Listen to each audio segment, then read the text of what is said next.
I don't think we'd really given it any thought, whether it would be a forever thing or a partial time thing. It was once we kind of arrived in the shelter and we had seen there was another group of people that had come by and just buzzed kind of people's heads one length with the clippers and had come for a few months and then left and never come back. So we figured we should kind of make this a regular thing, because if people are coming out and only doing it for a few months, where do you draw that line and say, okay, I've done enough, I don't need to come back and do it anymore? And then after a while it just became fun, so we made it a weekly thing.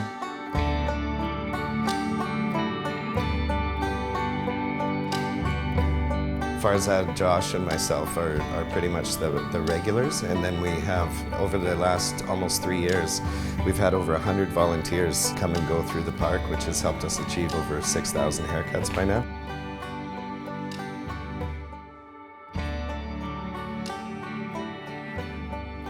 Yeah, we always joke that Josh was a nice Christian boy until he met me.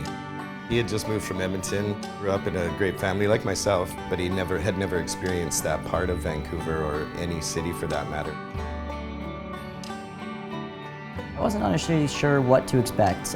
When I first went down, our first introduction to the streets that we were there, people were waving and saying hello. We felt really neighborly and like a community. So my first interaction with the downtown east side was really, really positive. And then our first couple of haircuts, I didn't know what to talk to people about. It's kind of cute at the beginning, his conversations were politics, sports, you know, things like that. And then the more he got to know the people and loosened up and realized how great this community is, he just, now you can't hold him back. It's amazing to see. Eventually you kind of warm up to people and wait to hear their story. Got fired from my job Oh shit, a couple of months ago, so I haven't applied for EI, which I probably won't get anyway, and I haven't applied for welfare, nothing, dude. I have like no income at this time. God damn it. Yeah, I fucked right up, man.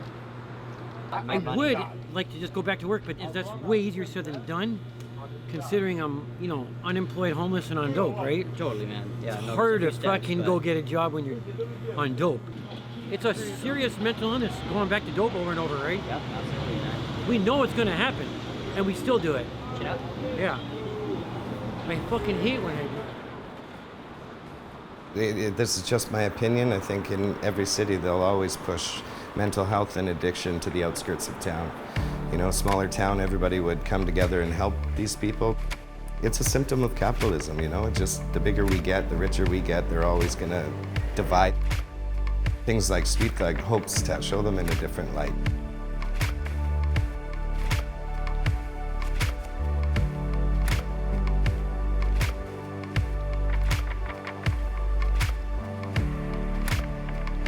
It meant a lot what these guys are doing, and they were kind of like heroes to me. One day I stopped by in the living room drop-in, and I met Cam and I met Josh, and I cut hair with him, and then a couple of weekends I went there again, and then it became something that I did enjoy. And to this day, I'm addicted to it. Thank you so much. All right. Oh, man. All right. Just like $1 million. Is this about the 7th or 8th haircut I've had? It's awesome, guys. You wouldn't believe how much I appreciate it. And it really improves a guy's self-esteem too, you know? Because when you're happy with the way you look, you feel better about yourself, and you're better for the community, and you're better for yourself. I feel much, much better every time I come in.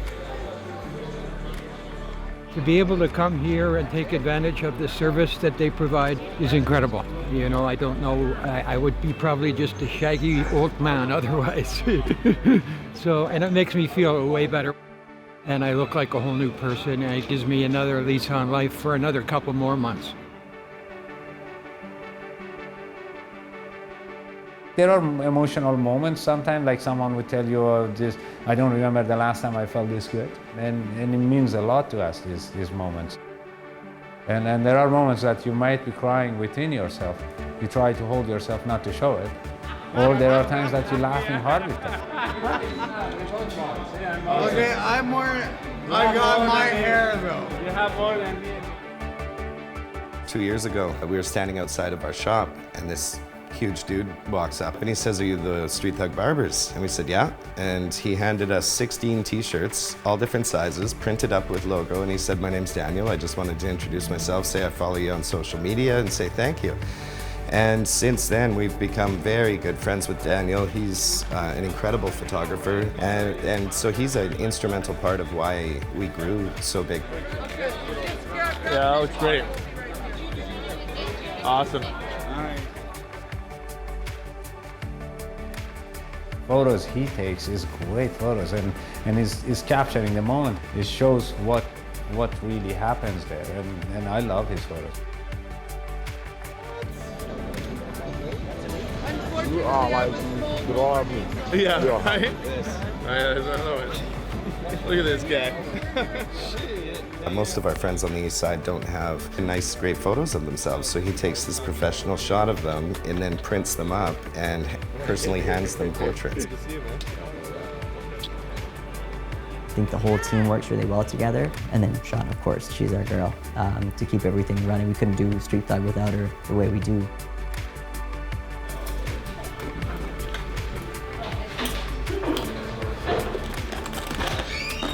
My wife and I, we spend every waking minute outside of work together, and she saw this passion of mine growing. And I decided I would go down and just kind of hang out and talk to everybody, and then I felt kind of useless, you know? I'm like, okay, everybody else is doing something. I want to be able to contribute as well. Somebody was like, "Oh, I have a sore shoulder," and I'm like, "Oh, okay, I did this little course," and so I tried up some of the moves that I was learning on them, and they came back the next week and they were like, "Oh, actually, that really worked." Then eventually I had a bunch of people that were like, "Oh, I need a massage, can you do this?" And I was like, "Well, I guess I should start my own list." And then so I had Shauna make a little list at 9:30 when everybody signed up for haircuts, and I had a list going, and so I just brought some essential oils and some hand sanitizer, and there you go. I met her at a bus stop. 9 years ago, I had a 6-week-old kitten in my arms, and she saw the kitten and came over and talked to me. I don't think I introduced myself. I was just like, "Oh, look at your little kitten. Can I hold him?" And he just had the kitten in his jacket, so he was a really easy score. Yeah, we had one song, the theme song to True Romance, that you walked down the aisle to. Mm-hmm. Yeah. And then our first dance was At Last. Etta James. Yeah. And we walked off to AC/DC Thunderstruck. All choices by the DJ. It's They were great. classic. He told me from day one that he was an addict. Before we got married, I knew about his past, and he's had addiction issues for a long time. The name Street Thug Barbers originated, it was just a tongue-in-cheek poke at my background, being in and out of prison, on drugs, the streets.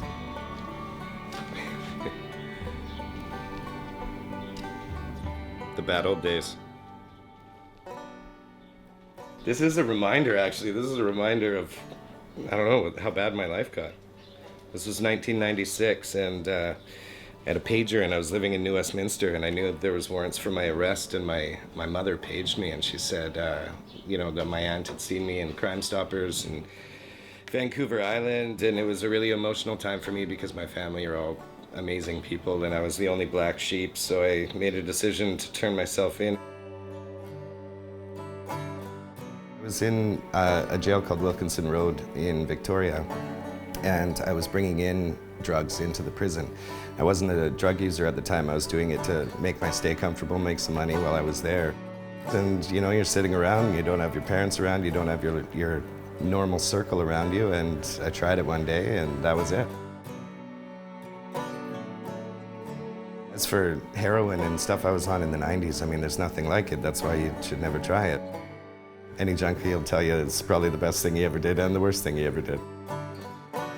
And I think I went like 4 to 6 years on it every day.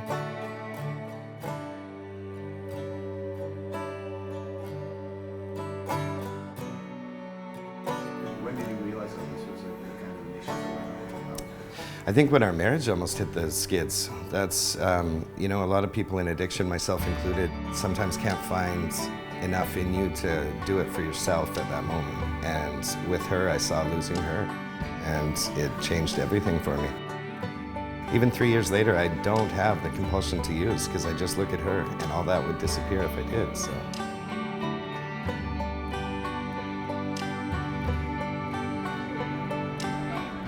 I've learned a lot about addiction, obviously not anything firsthand or to fully understand the spectrum of it and the scale of how hard it would be to be coming off of something like that.